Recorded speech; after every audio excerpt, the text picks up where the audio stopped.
Advice number 3. Be more concerned with the quality of your worship than its quantity. Who is greater in the eyes of Allah? One who's a pilgrim on a yearly basis, but when arrives, he's looking for shortcuts and simply can't wait to throw it all behind him?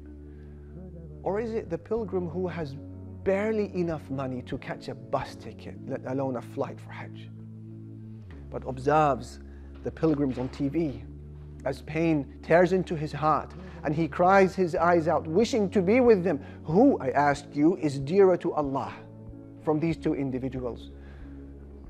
Who is offering the better quality here? الَّذِي خَلَقَ الْمَوْتَ وَالْحَيَاةَ لِيَبْلُوَكُمْ أَيُّكُمْ أَحْسَنُ عَمَلًا. Allah said He is the one who created death and life. Why? In order to test which of you will be best indeed. Underline that word, best. He didn't say most indeed. Who will be best indeed. Quality of the ibadah.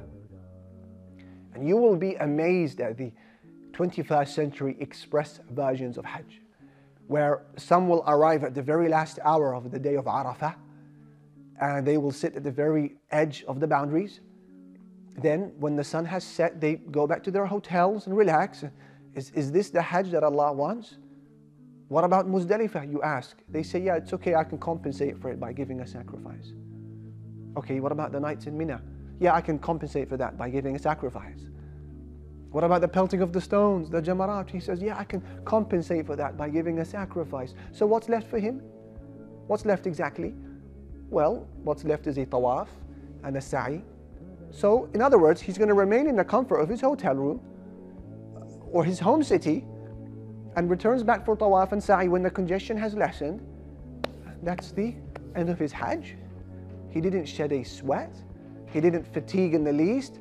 He wasn't exposed to a single particle of dust. And then he says, Alhamdulillah, good news, I do Hajj every year, mashallah.